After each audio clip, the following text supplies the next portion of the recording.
Good evening dear friends, welcome to all of you in our channel study with Aloo. Friends, आज हम discuss करेंगे set examination जो कि MP का part 2 वाला पार्ट यहाँ पर आज अपलोड किया जाएगा, क्योंकि पार्ट 1 हमने कल अपलोड कर दिया था 1 से 50 क्वेश्चन तक, और 51 से लेके 100 क्वेश्चन आज हम इसको देखेंगे, क्योंकि इसमें बहुत इंपॉर्टेंट प्रश्न है जो कि एमपी सेट का जो एग्जामिनेशन है नया वो फिर से आने वाला है। ठीक है, तो अभी आज ही उसका नोटिफिकेशन जारी हुआ है, और एमपी असिस्टेंट प्रोफेसर का जो एग्जाम है वो भी आ गया है, नोटिफिकेशन उसका भी जारी हुआ है, और अप्रैल से उसका फॉर्म फिल वगैरह होना स्टार्ट हो जाएगा। तो उसके पहले जब हम कोई भी पेपर देने कहीं का भी जाते हैं तो उसके जो प्रीवियस पेपर पूछे जाते हैं सोशियोलॉजी के, वो इम्पॉर्टेंट होते हैं। ठीक है, क्योंकि वो क्वेश्चन रिपीट हो सकते हैं, तो किस प्रकार के क्वेश्चन पूछे गए हैं प्रीवियस में उसी के तरह पेपर में फिर से आने की उम्मीद रहते हैं। तो एक बार देखेंगे हम लोग कि क्या कुछ प्रश्न पहले पूछे गए हैं। ठीक है, तो उसी आधार पर आगे हम अपने प्रश्न पत्र को एक बार रिवाइज करेंगे और आगे की तैयारी को उसी आधार पर अपने जारी करेंगे। ठीक है, तो सबसे पहले देखते हैं कि क्वेश्चन 51 यहाँ पे दिया गया है कि जाति का प्रजातीय सिद्धांत किसने प्रतिपादित किया है। तो जो जाति का प्रजातीय सिद्धांत है वो किसने प्रतिपादित किया, तो सभी को पता है। क्या इसका आंसर हो जाएगा? देखिए यहाँ पे तो नेस्फील्ड, क्रुक, रिजले, और डी में देखिए यहाँ पे रेडफील्ड दिया गया है। क्या दिया गया है? रेडफील्ड। लेकिन इसका जो करेक्ट आंसर होगा वो सभी को पता है, हर्बर्ट रिजले महोदय ने दिया था। किसने दिया था फ्रेंड्स? Herbert Risley. तो ऑप्शन सी हमारा राइट आंसर हो जाएगा। अगला प्रश्न है कि किस दशक में महिलाओं ने नए आंदोलनों का प्रादुर्भाव हुआ, जिसमें कितने ही समूह आए और उन्होंने नेटवर्क बनाए और संधियां की। ठीक है, तो कौन सा ऐसा दशक था जिसमें महिलाओं ने नए आंदोलन का प्रादुर्भाव हुआ और जिसमें कितने ही समूह आए, कई सारे, और उन्होंने उसके नेटवर्क बनाए और उनमें संधियां की। तो वो कौन सा दशक है? ठीक है, new women movements with several group, emerging and building networks and alliance. ठीक है, तो ये कब हुआ था? तो ये बताना है 1960, 70, 80, 90। तो ये कब हुआ था फ्रेंड्स? ये हुआ था 1970 के दशक में। कब हुआ था? 1970। तो ऑप्शन बी हमारा राइट आंसर हो जाएगा। अगला प्रश्न है कि निम्नलिखित में से किस एक ने यूपी के किशनगढ़ी गांव का अध्ययन किया है। तो किशनगढ़ी गांव का अध्ययन किसने किया था? बहुत ही आसान क्वेश्चन है। किसने किया था? मैकिम मैरियट महोदय ने। किसने किया था? मैकिम मैरियट। तो ऑप्शन ए हमारा राइट आंसर हो जाएगा। चलिए अगले प्रश्न को देखेंगे। यहाँ पे एक विषय वस्तु दिया गया है और उसकी अवधारणा दी गई है। ठीक है, तो इसमें देखिए समान निहित अथवा उद्देश्य जो होता है, निश्चित सीमाओं के अंदर जो संबंध पाए जाते हैं, स्थापित व्यवस्था एवं व्यवहार के मानकीकृत जो होता है वो होता है। ठीक है, और एक सामाजिक परिवेश में व्यवहार पे नियंत्रण। ठीक है, तो सामान्य निहित अथवा उद्देश्य ये किसमें पाया जाएगा? जो सामान्य निहित अथवा उद्देश्य जो होता है। ठीक है, तो सामान्य हित अथवा जो उद्देश्य पाया जाता है फ्रेंड्स, ठीक है, ये किसमें पाया जाता है? एक सामान्य हित हो और उनके उद्देश्य हो, तो ये होता है समिति में। ठीक है, किसमें होता है? समिति में। और जो निश्चित सीमाओं के अंदर जो संबंध होता है, यानी कोई सीमा है उसके अंदर संबंध, तो ये किसमें होगा? ये समुदाय में पाया जाता है। ठीक है, यानी कोई निश्चित एक सीमा है उसके अंदर जो है ये संबंध पाए जाते हैं लोगों से। तो गांव हो गया, जनजाति हो गई। ठीक है, तो इस प्रकार ये चीजें आ जाती हैं। तो ये किसमें आ जाएगा? ये आपके समुदाय में आ जाएगा, यानी निश्चित सीमाओं के अंदर इन लोगों से संबंध है। ठीक है, एक सीमा बनी हुई है, उसके आसपास में जो लोग रह रहे हैं तो उनसे जो संबंध पाया जाता है, तो ये क्या कहलाता है? समुदाय। स्थापित व्यवस्था एवं व्यवहार के जो मानकीकृत तरीके हैं, ठीक है, यानी नियम प्रणालियां वगैरह, तो ये स्थापित व्यवस्था, तो ये सी का संस्था हो जाएगा। ठीक है, नियम एवं कार्य प्रणाली से जो ढांचा बनता है उसको हम संस्था कहते हैं। ठीक है, और डी एक सामाजिक परिवेश में व्यवहार पे नियंत्रण, तो व्यवहार पे नियंत्रण कौन करेगा? प्रतिमान। ठीक है, तो डी का हो जाएगा थर्ड आपका। तो इस प्रकार से अगर हम क्वेश्चन का आंसर देखेंगे तो यहाँ पे जो सी वाला है वो करेक्ट हो जाएगा। ठीक है, चलिए अगले प्रश्न को देखेंगे। Marriage and family in India. तो marriage and family in India पुस्तक के लेखक कौन है? तो ये कौन है? के एम कपाड़िया। ठीक है, कौन है? के एम कपाड़िया। मोस्ट इंपॉर्टेंट है, marriage and family in India नामक पुस्तक इन्होंने लिखी थी, के एम कपाड़िया जी ने। कई बार एग्जामिनेशन में पूछी भी गई है। भारत के किस प्रधानमंत्री के कार्यकाल में गरीबों के उत्थान हेतु 20 सूत्रीय कार्यक्रम का प्रारंभ किया गया? तो ये इंपॉर्टेंट है, प्रश्न आ सकता है। ठीक है, कि वो कौन से ऐसे प्रधानमंत्री हैं जो जिनके कार्यकाल में गरीबों के उत्थान हेतु 20 सूत्रीय कार्यक्रम, ठीक है, तो 20 सूत्रीय कार्यक्रम का प्रारंभ किया गया था। तो वो कौन थे? तो वो थी जो है इंदिरा गांधी जी। कौन थी? इंदिरा गांधी। तो ऑप्शन बी हमारा करेक्ट आंसर हो जाएगा, आप ध्यान रखिएगा। अगला प्रश्न है कि परंपरागत भारतीय समाज में सामाजिक श्रेणीबद्धता निम्नलिखित में से किस पर आधारित थी। तो जो हमारा परंपरागत यानी ट्रेडिशनल इंडियन सोसाइटी में जो हायरार्की सिस्टम था वो किस बेस्ड पर था, ठीक है, तो ये बताना है। तो ये किस पे था फ्रेंड्स, धर्म पे, जाति पे, प्रजाति पे, वर्ग पे। तो ये हमारा किस पे था, जो भारतीय परंपरागत भारतीय समाज था उसमें जाति में था, किसमें था, जाति में, जो है ऊंचे नीचे के क्रम में विभाजन। तो ये इसमें श्रेणीबद्धता पे आधारित था भारतीय समाज हमारा, ठीक है, तो ऑप्शन बी हमारा करेक्ट आंसर हो जाएगा। टालकट पार्सन्स के अकॉर्डिंग जो है निम्नलिखित में से कौन सा सामाजिक व्यवस्था के संरचनात्मक तत्व हैं। तो पार्सन्स के अकॉर्डिंग कौन से सामाजिक व्यवस्था के संरचनात्मक तत्व हैं, तो इसमें कौन से संरचनात्मक तत्व हैं, तो उनमें उन्होंने जो बताया था पार्सन जी ने, उन्होंने बताया था लक्ष्य, भूमिकाएं, मानक एवं मूल्य, ठीक है, कोई गोल्स, उसके जो रूल्स हैं, नॉर्म्स हैं एंड वैल्यूज हैं, ठीक है, तो ऑप्शन सी हमारा क्या हो जाएगा, करेक्ट आंसर हो जाएगा। ध्यान रखिएगा, इंपॉर्टेंट है, लक्ष्य, भूमिकाएं, मानक एवं मूल्य, ठीक है। चलिए अगले प्रश्न को देखेंगे। आधुनिक समाज में यदि एक कृषक का बेटा एक सरकारी अधिकारी हो जाता है तो यह एक उदाहरण है।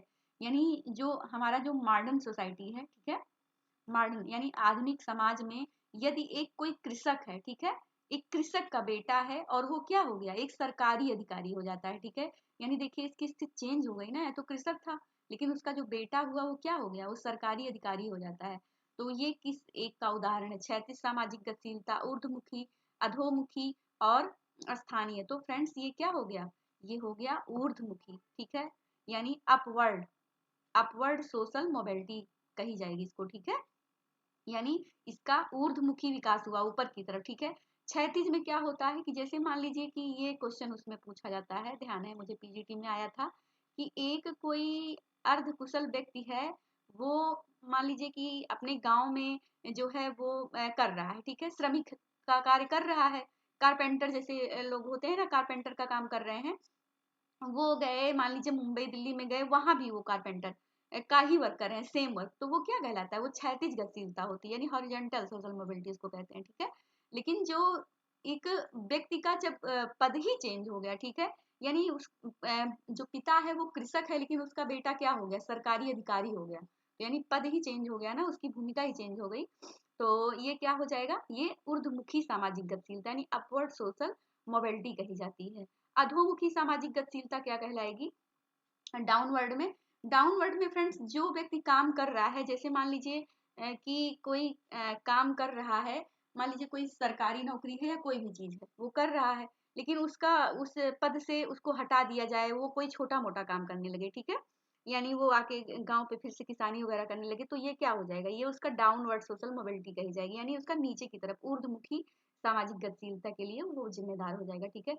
और एक स्थानीय सामाजिक गतिशीलता ये होती है, ठीक है, तो यही तीनों पूछे जाते हैं, क्षैतिज, ऊर्ध्वमुखी, अधोमुखी, तो ये तीनों थोड़ा सा ध्यान रखिएगा आप लोग, ठीक है, तो ऑप्शन बी हमारा राइट आंसर हो जाएगा, क्योंकि ये क्वेश्चन पीजीटी में आता है, कोई ना कोई इसमें पूछ लेते हैं, ठीक है। देखिए लुई अल्थूजर के अनुसार युवा मार्क्स तथा प्रौढ़ मार्क्स में क्या अंतर है।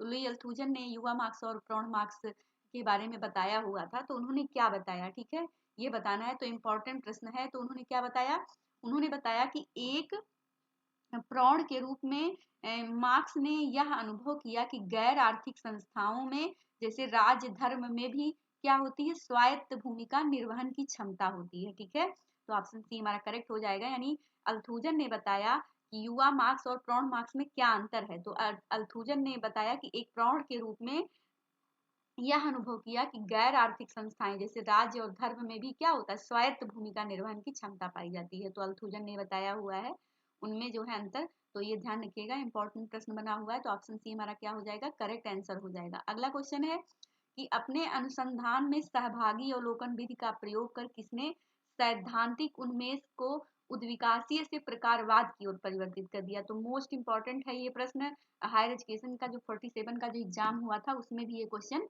पूछा गया था, तो इसीलिए प्रीवियस ईयर पेपर वगैरह भी प्रैक्टिस कर लेना चाहिए कि मान लीजिए कि एग्जामिनेशन में प्रश्न रिपीट होते रहते हैं, तो कम से कम जो प्रश्न आए हुए हैं वो ना गलत हो, ठीक है। तो अपने अनुसंधान में सहभागी अवलोकन विधि का प्रयोग कर किसने सैद्धांतिक उन्मेष को उद्विकासीय से प्रकारवाद की ओर परिवर्तित कर दिया था, तो किसने किया था फ्रेंड्स, मैलिनोव्स्की जी ने, किसने, मैलिनोव्स्की, तो ऑप्शन बी हमारा राइट आंसर हो जाएगा।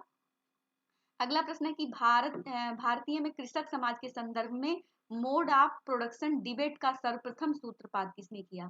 ठीक है, तो मोस्ट इंपॉर्टेंट है कि भारतीय में कृषक समाज के संदर्भ में मोड ऑफ प्रोडक्शन डिबेट का सर्वप्रथम सूत्रपात किसने किया था। तो ये न्यू प्रश्न है, इंपॉर्टेंट है। ठीक है, तो इसमें जो करेक्ट आंसर है वो है एलिस थॉर्नर। ठीक है, एलिस थॉर्नर। तो थॉर्नर महोदय जी ने मोड ऑफ प्रोडक्शन डिबेट का सर्वप्रथम सूत्रपात दिया है, ये भारत में कृषक समाज के संदर्भ में। तो इम्पोर्टेंट प्रश्न है, आप लोग इसको लर्न कर लीजिएगा, एलिस थॉर्नर।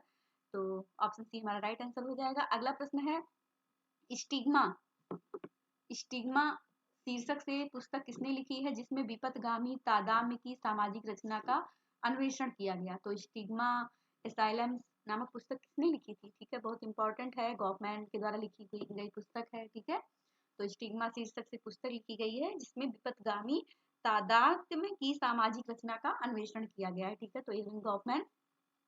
ऑप्शन बी हमारा राइट आंसर हो जाएगा। अगला है इसमें फ्रेंड्स की निम्नलिखित समाज शास्त्रियों में से किसने सीडीपी यानी सामुदायिक विकास कार्यक्रम के प्रभाव का प्रथम चरण में अध्ययन किया था। तो किसने किया था, एस.सी. दुबे जी ने। किसने, एस.सी. दुबे जी ने समीरपेट गांव का अध्ययन किया है। ठीक है, तो इन्होंने ही क्या किया था, सामुदायिक विकास कार्यक्रम का के प्रभाव का प्रथम चरण में जो है अध्ययन किया हुआ था। तो कई बार ये हायर एजुकेशन पीजीटी में पूछा भी गया है। ठीक है, चलिए पीटर बर्गर को जाना जाता है, तो क्या जाना जाता है पीटर बर्गर जी को, इनको एक सिद्धांतवादी एवं धर्म का समाजशास्त्री माना जाता है। ठीक है, यानी इनको क्या माना जाता है फ्रेंड्स, इनको माना जाता है social theorist and sociologist of religion के लिए। ठीक है, स्पेशलिस्ट माना जाता है, यानी एक सिद्धांतवादी एवं धर्म का समाजशास्त्री। तो पीटर बर्गर जी से जुड़े हुए हैं, तो इम्पोर्टेंट है।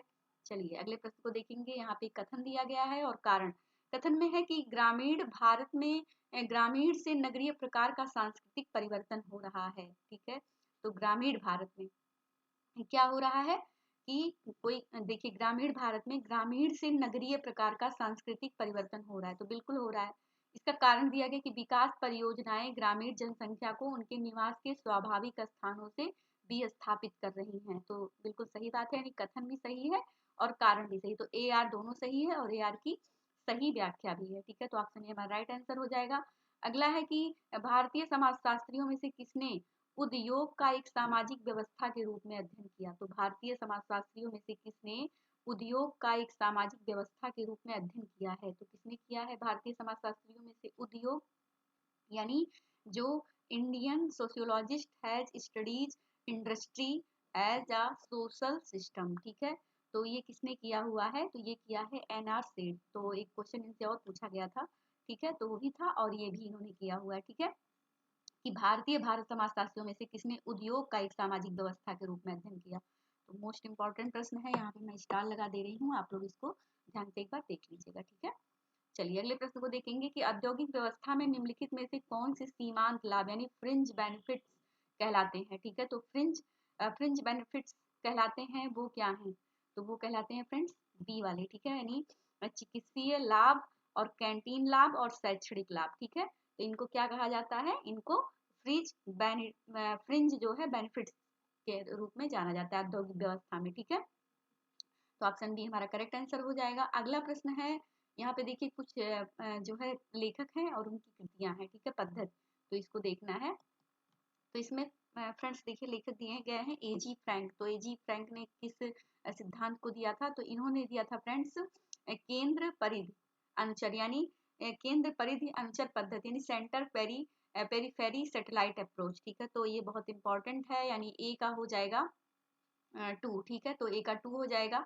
और जो पी यानी सेल्सो फरटाटा, तो इन्होंने कौन सा दिया है सिद्धांत, तो इन्होंने दिया है बी का 3। ठीक है, यानी इन्होंने दिया है आश्रिता पद्धति, यानी द डिपेंडेंसी अप्रोच को इन्होंने दिया है। सेल्सो फरटाडा महोदय हैं, ये नए हैं, थोड़ा सा इसको ध्यान रखिएगा। एजी फ्रैंक और गुनार मंडल वार्नस्टीन इन लोगों को तो हम लोगों ने पढ़ा हुआ है, लेकिन सेल्सो फरटाडा थोड़ा सा एक नया नाम है। तो इन्होंने कौन सी पद्धति दी हुई है फ्रेंड्स, इन्होंने दी हुई है आश्रिता पद्धति, यानी द डिपेंडेंसी अप्रोच के बारे में इन्होंने बताया हुआ है। ठीक है, और गुरनाल मंडल, तो ये आ जाते हैं सी का जो आपका हो जाएगा वो 4 हो जाएगा, यानी संस्थानिक पद्धति यानी इंस्टीट्यूशनल अप्रोच के बारे में इन्होंने बताया हुआ है। वालस्टीन जो है विश्व व्यवस्था सिद्धांत द वर्ल्ड सिस्टम अप्रोच के बारे में बात करते हैं, तो हमारा जो करेक्ट आंसर होगा वो हो जाएगा ऑप्शन सी। ठीक है, चलिए अगले प्रश्न को देखेंगे। यहाँ पे भी देखिए मैचिंग दी गई है, असमान विकास पद्धति, सर्वोदय, मिश्रित पद्धति और न्यासिता। ठीक है, तो असमान विकास की जो बात की है वो किसने की है, ये की है समीर अमीन ने। किसने की है, तो समीर अमीन, यानी ए का 4 हो जाएगा। देखिए ए का 4 कहाँ पे आ रहा है, 1 का 4 बी में भी आ रहा है ना, बी में नहीं सी में आ रहा है। ठीक है, तो हाँ वही सी होगा भी, देखिए पहले से ही मिल जा रहा है। ठीक है, तो क्या हो जाएगा, चलिए ऐसे ही देखते हैं फिलहाल। असमान विकास पद्धति, तो समीर अमीन। सर्वोदय की बात किसने की थी, सर्वोदय की बात तो की है गांधी जी ने ना, तो ये हो जाएंगे एम के गांधी, तो बी का 1 हो जाएगा। और मिश्रित पद्धति और न्यासिता, तो जो न्यासिता का सिद्धांत था, नहीं न्यासिता भी एम के गांधी जी ने दिया है ना, न्यासिता का, एक मिनट, न्यासिता का सिद्धांत किसने दिया है, गांधी जी ने दिया है। तो सी वाले में चलते हैं, तो देखिए क्या माना गया है यहाँ पे, बी का 4, एक मिनट, इसका जो करेक्ट आंसर है वो है आंसर सी माने हैं, तो सी में ए का 4, यानी असमान विकास समीर अमीन हो गए आपके। और बी का हो जाएगा 3 नंबर। ठीक है, तो बी का 3 यानी सर्वोदय पद्धति। सर्वोदय की बात किसने इसमें बता दी है, विनोबा भावे जी को। ठीक है, यहाँ पे क्योंकि न्यास्ता और सर्वोदय दोनों हो गया है। ठीक है, तो सर्वोदय यहाँ पे विनोबा भावे जी, अगर विनोबा भावे ना होते तो गांधी जी होते, लेकिन यहाँ पे जो है ये विनोबा भावे जी हैं, तो बी का 3 हो जाएगा। और न्यासिता एम के गांधी जी, यानी ट्रस्टीशिप का सिद्धांत दिया था एम के गांधी जी ने। ठीक है, और मिश्रित पद्धति ये जवाहरलाल नेहरू। ठीक है, तो इस तरीके से आपका हो जाएगा। ठीक है, तो आप लोग ध्यान रखिएगा थोड़ा सा, ये इंपॉर्टेंट है। असमान विकास समीर अमीन, सर्वोदय पद्धति जो है ये विनोबा भावे, और उसके बाद में मिश्रित पद्धति की बात किसने की है, जवाहरलाल नेहरू, और जो न्यासिता का सिद्धांत है वो एम के गांधी। तो हमारा जो करेक्ट आंसर होगा फ्रेंड्स वो हो जाएगा ऑप्शन सी। क्या हो जाएगा, ऑप्शन सी। चलिए अगले प्रश्न को देखेंगे। आर्कियोलॉजी ऑफ नॉलेज यानी ज्ञान का पुरातत्व निम्नलिखित में से किसका सारभाग विचार है, तो किसका है जो आर्कियोलॉजी ऑफ नॉलेज है, तो ये है मिशेल फूको। तो फूको से रिलेटेड हर एग्जामिनेशन में क्वेश्चन पूछे जाते हैं, तो इनकी बुकें वगैरह इंपॉर्टेंट है, आप लोग लर्न कर लीजिएगा आर्कियोलॉजी ऑफ नॉलेज। तो ऑप्शन बी हमारा राइट आंसर हो जाएगा। माल्थस के अनुसार जनसंख्या नियंत्रण में अकाल उदाहरण प्रस्तुत करते हैं, तो किसका जो अकाल वगैरह आ जाता है कभी कभी, जैसे अभी कोविड आ गया था, तो एक जो है महामारी के रूप में, तो इसमें बहुत सारे बेचारे लोग मारे गए। ठीक है, तो ये क्या हो जाता है माल्थस के अकॉर्डिंग जनसंख्या नियंत्रण में, तो ये क्या होता है, उन्होंने इसे माना है सकारात्मक उपाय, यानी बहुत सारे ऐसी कोई जब अचानक से त्रासदी आ जाती है और लोग जो मारे वाले काफी लोग मर जाते हैं उसमें, तो उसमें माल्थस ने क्या बताया, ये सकारात्मक उन्होंने बताया, नहीं पॉजिटिव जो है चेक्स बताया। ठीक है, तो ये सकारात्मक उपाय, तो ये आप लोग ध्यान रखिएगा। माल्थस के अकॉर्डिंग माल्थस ने इसे सकारात्मक माना है। ठीक है, और जो माल्थस ने नकारात्मक किसे माना था, उन्होंने जो ये जनसंख्या के लिए जो लोग उपाय करते हैं, जैसे तमाम चीजें हैं, ठीक है, नसबंदी वगैरह, पुरुष नसबंदी, महिला नसबंदी, और तमाम सारी जो दवाएं वगैरह खाते हैं जिनसे कंट्रोल किया जाता है जनसंख्या को, तो उसे इन्होंने क्या माना है, उसे नकारात्मक उपाय के रूप में माना है। ठीक है, लेकिन जो ये त्रासदी वगैरह आ जाती है, महामारी, अकाल, भूखमरी, इस तरीके से जब कोई अकाल में लोग मारे जाते हैं अचानक से बहुत सारे लोग, तब इसको इन्होंने क्या माना, इन्होंने सकारात्मक माना है। तो ध्यान रखिएगा, इंपॉर्टेंट है, क्योंकि क्वेश्चन घुमा के कहीं से भी पूछ सकते हैं। ठीक है, और माल्थस की थ्योरी से कभी कभी इनकी पुस्तक का नाम पूछ लिया जाता है, या जो एक जनसंख्या कितने सालों में डबल हो जाती है ये वाला पूछ लेते हैं, या कभी कभी मतलब ये चीजें, तो इनका थोड़ा सा ध्यान रखिएगा। ठीक है, सकारात्मक और नकारात्मक कैसे क्या इन्होंने माना है, तो इस पे भी क्वेश्चन बन जाता है। चलिए, भारतीय नगरों में जनसंख्या वृद्धि के मुख्य कारण हैं, तो भारतीय नगरों में जो जनसंख्या वृद्धि के मुख्य कारण कौन से हैं, वो है अंतः प्रवास जो होता है। ठीक है, यानी इमिग्रेशन, तो ये इन्हीं माइग्रेशन जो होता है, ये क्या होता है, भारतीय नगरों में जनसंख्या वृद्धि के मुख्य कारण है। ठीक है, तो अंतः प्रवास जो पाया जाता है, तो ऑप्शन ए हमारा करेक्ट आंसर हो जाएगा। अगला क्वेश्चन है कि संरचना एवं अभिकरण के परस्पर संबंधों का सिद्धांत किसने प्रतिपादित किया है, जिसमें दोनों में से किसी को भी श्रेष्ठता प्रदान नहीं की जाती। तो ये किसने कहा है? ये कहा है एंथोनी गिडिंग्स। ठीक है, किसने कहा? एंथोनी गिडिंग्स महोदय की संरचना एवं अभिकरण के परस्पर संबंधों का सिद्धांत किसने प्रतिपादित किया, जिसमें दोनों में से किसी को भी श्रेष्ठता प्रदान नहीं की जाती। तो किसने कहा है? Anthony Giddings. कई बार ये क्वेश्चन प्रीवियस ईयर में पूछा गया है। अगला क्वेश्चन है कि पीपल ऑफ इंडिया परियोजना जिसके अंतर्गत भारत के समस्त समुदायों का अध्ययन किया गया, जिसमें निम्नलिखित में से किसके द्वारा कार्यान्वित किया गया था। तो किसमें किया गया था फ्रेंड्स? पीपल ऑफ इंडिया के एस सिंह द्वारा लिखी गई थी ना, पीपल ऑफ इंडिया। एक पुस्तक भी है शायद पीपल ऑफ इंडिया, जो के एस सिंह ने लिखी हुई थी। इंपॉर्टेंट है, कभी कभी यही पूछ लेते हैं। तो ये किसके द्वारा किया गया है? तो ये जो किया गया था एंथ्रोपोलॉजिकल सर्वे ऑफ इंडिया के द्वारा। किसके द्वारा? एंथ्रोपोलॉजिकल सर्वे ऑफ इंडिया के द्वारा इसका निरीक्षण किया गया था। चलिए ऑप्शन डी इसका राइट आंसर हो जाएगा। क्वेश्चन नंबर 76 है कि कमजोर वर्गों के विकास के लिए ट्रिकल डाउन अप्रोच, ठीक है, ट्रिकल डाउन अप्रोच यानी नीचे टपकाने की पद्धति का किस पंचवर्षीय योजना में अनुसरण किया गया। तो मोस्ट इंपॉर्टेंट प्रश्न है, ध्यान रखिएगा। कमजोर वर्गों के विकास के लिए ट्रिकल डाउन अप्रोच यानी नीचे टपकाने की पद्धति का किस पंचवर्षीय योजना में अनुकरण किया गया है। तो 5वीं, 6ठी, 7वीं, चौथी। तो किसमें किया गया था फ्रेंड्स? ये किया गया था 6ठी में। किसमें? ऑप्शन बी राइट आंसर हो जाएगा। अगला क्वेश्चन है, देखिए यहाँ पे प्रारूप है और उनके योगदान करता है, तो वो कौन? तो इसमें फ्रेंड्स सबसे पहला जो देखिए दिया गया है मनोविश्लेषणात्मक प्रारूप। ठीक है, तो मनोविश्लेषणात्मक प्रारूप जो है वो किसके द्वारा दिया गया है? ये फ्राइड के द्वारा यूज किया गया। किसके द्वारा? फ्राइड के द्वारा यूज किया गया। सामाजिक सीख प्रक्रिया प्रारूप, तो ये किसने किया है? बेंदुरा महोदय ने। किसने? बेंदुरा महोदय सामाजिक सीख प्रक्रिया प्रारूप को इन्होंने यूज किया है। संज्ञानात्मक प्रक्रिया प्रारूप, ठीक है, तो संज्ञानात्मक का ये आपके जो है मिशेल फूको के द्वारा किया गया। और समाज और लैंगिक भूमिका प्रारूप की बात किसने की है? ये सेंदा बेन जी से जुड़ी हुई है। ठीक है, तो मनोविश्लेषणात्मक का हो जाएगा जो है फ्रायड, सामाजिक सीख प्रक्रिया प्रारूप बेंदुरा, और संज्ञानात्मक प्रक्रिया प्रारूप से जुड़ी हुई है मिशेल फुकॉल्ट, और उसके बाद में समाज और लैंगिक भूमिका प्रारूप ये सेंदा बेन। तो इस तरीके से जो इसका करेक्ट आंसर होगा वो होगा ऑप्शन डी। ठीक है, तो ऑप्शन डी हमारा करेक्ट आंसर हो जाएगा। अगला इसमें क्वेश्चन है कि इको फेमिनिज्म के विकास का मुख्य आधार क्या है। तो जो इको फेमिनिज्म का जो मुख्य आधार है वो क्या है? स्त्रियों को जीवन एवं प्रकृति से उनका संबंध, यानी स्त्रियों के जीवन एवं प्रकृति, तो उनका जो रिलेशन विद आ नेचर, ठीक है, ये इसमें है मेन, ठीक है, फैक्टर। स्त्रियों की जीवन एवं प्रकृति से उनका जो संबंध है, ठीक है, तो ये इको फेमिनिज्म के विकास का मुख्य आधार है। ठीक है, यानी उनका नेचर से जो रिलेशन है। ठीक है, ये ध्यान रखिएगा। तो ऑप्शन बी हमारा राइट आंसर हो जाएगा। अगला क्वेश्चन है कि समाजशास्त्रियों का प्रथम समूह कौन सा है जो बाल अपराध की समस्या के अध्ययन से जुड़ा था। यानी समाजशास्त्रियों का ऐसा कौन सा प्रथम समूह था जो बाल अपराध की समस्या के अध्ययन से जुड़ा था। तो ये था फ्रेंड्स यूएस का शिकागो स्कूल। ठीक है, तो यूएस का जो शिकागो स्कूल है वो बाल अपराध की समस्या के अध्ययन से जुड़ा हुआ था। तो मोस्ट इंपॉर्टेंट है, ऑप्शन हमारा राइट आंसर हो जाएगा। अगला क्वेश्चन है कि सी.एच. फुले द्वारा प्रतिपादित प्राथमिक समूह की अवधारणा में निम्नलिखित में से कौन सी 3 शर्तें निहित हैं। तो फुले द्वारा जो उन्होंने प्राथमिक समूह की जो अवधारणा दी थी उसमें कौन सी 3 शर्तें थी। तो उन्होंने कौन सी शर्त बताई थी फ्रेंड्स? देखिए यहाँ पे तो क्वेश्चन डिलीट कर दिया गया है, लेकिन उन्होंने बताया था ना कि छोटा आकार होता है और उसके बाद में भौतिक निकटता होती है, संबंधों की संबंध जो है स्थायी होते हैं। तो इस प्रकार से है, लेकिन इस क्वेश्चन को आयोग ने क्या कर दिया है? डिलीट कर दिया है।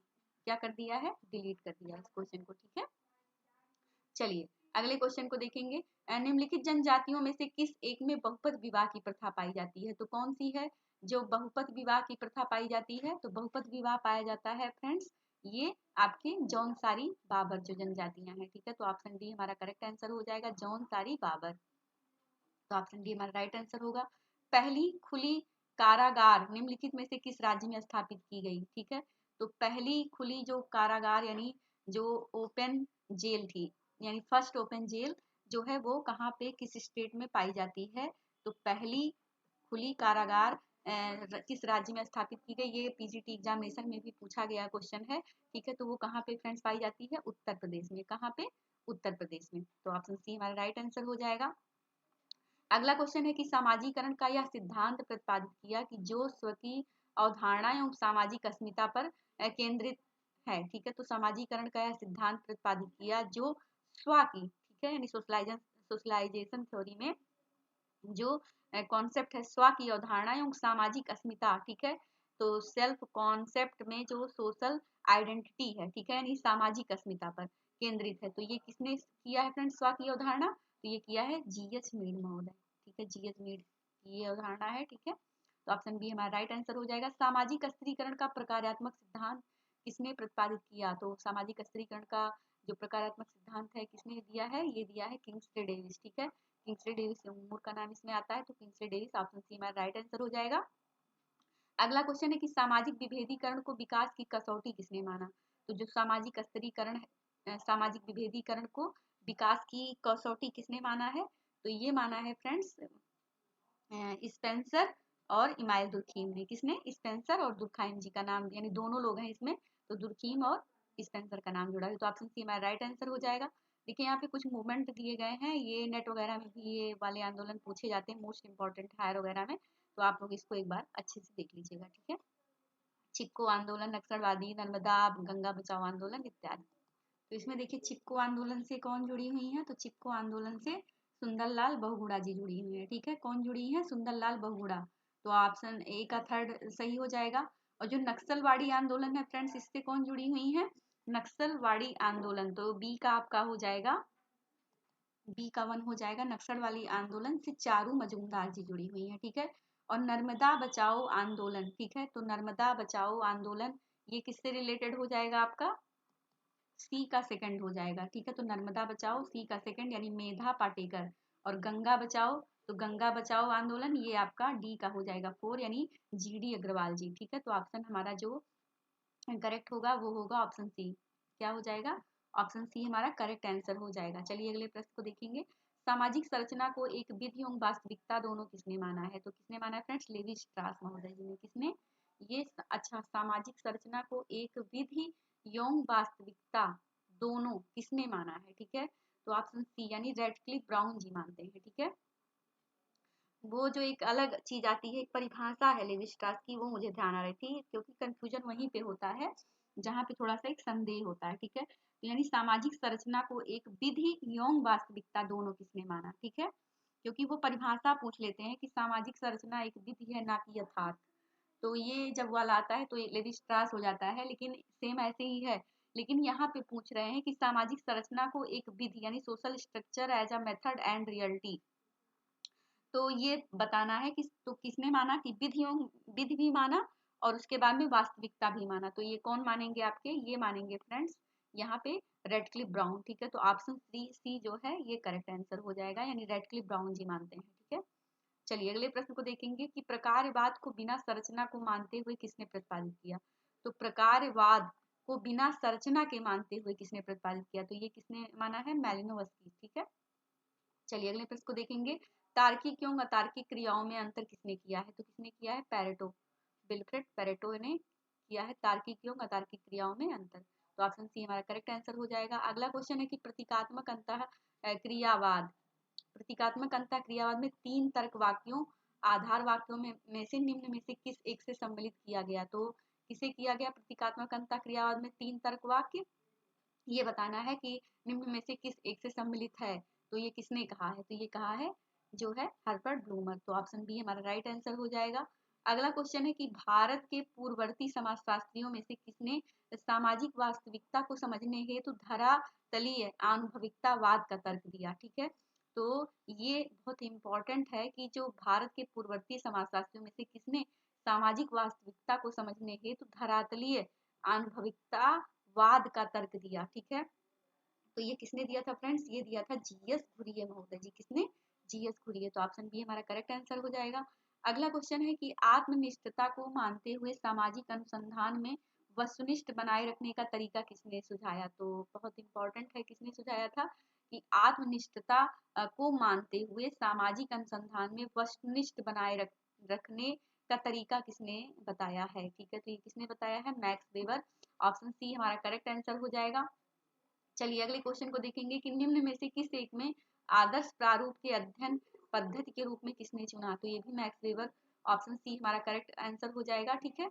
चलिए अगला क्वेश्चन है कि यदि अशिक्षित लोग अध्ययन का विषय क्षेत्र है तो निम्न में से कौन सी अध्ययन पद्धति को नहीं अपनाया जा सकता? अगर लोग अशिक्षित हैं, ठीक है, और अशिक्षित लोगों का अध्ययन के विषय का क्षेत्र है, तो निम्न में से कौन सी अध्ययन पद्धति को हम नहीं अपना सकते?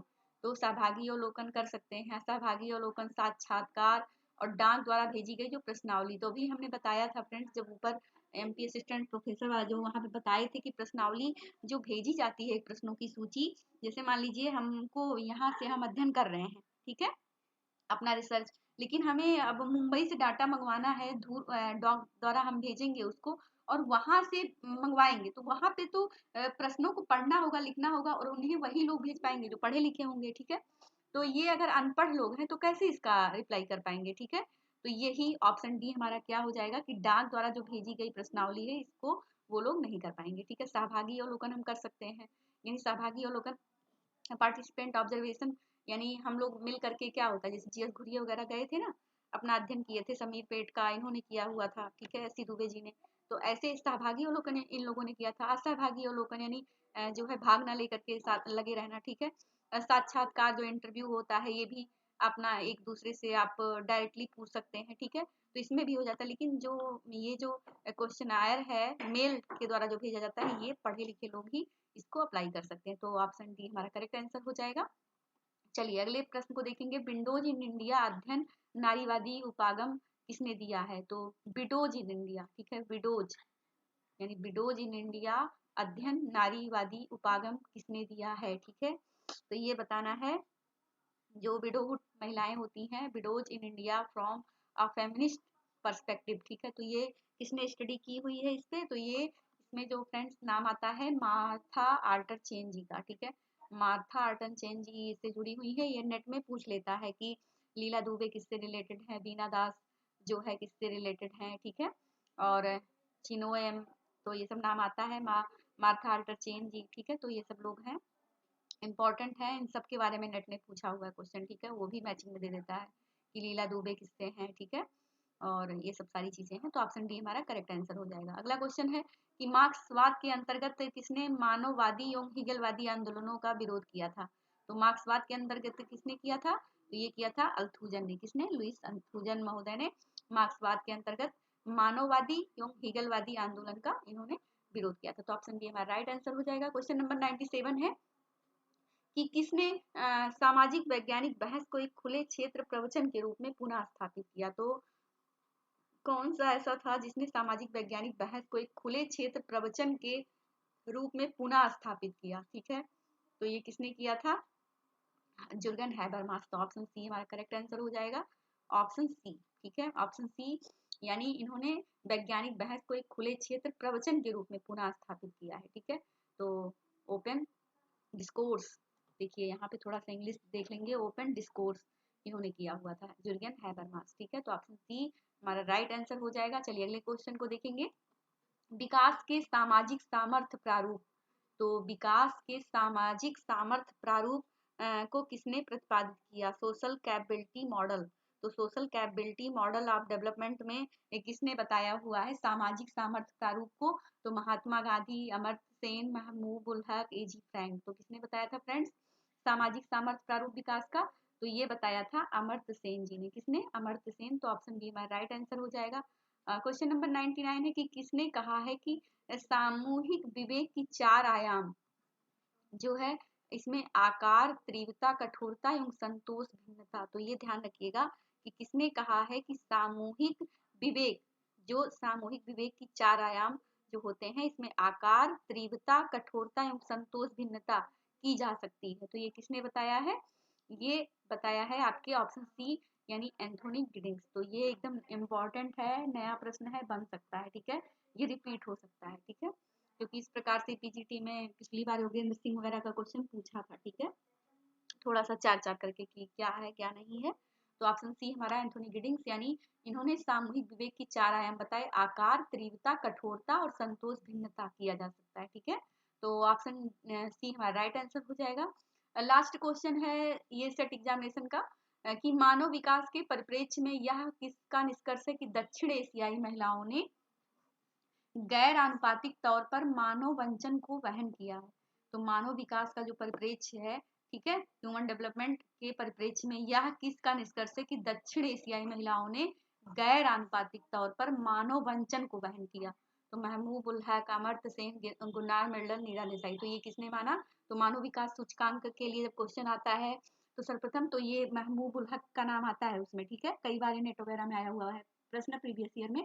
तो इन्होंने ही ये कहा था, निष्कर्ष दिया था महमूब उल हक जी ने, ठीक है, कि दक्षिण एशियाई महिलाओं ने गैर आनुपातिक तौर पर मानव वंचन का वहन किया है। तो फ्रेंड्स, सेट का जो पेपर था ये यहीं पे सॉल्व होता है, और हमें आशा है कि आपको वीडियो पसंद आएगी। फ्रेंड्स, अगर वीडियो पसंद आए तो वीडियो को लाइक करें, चैनल को सब्सक्राइब करें। धन्यवाद।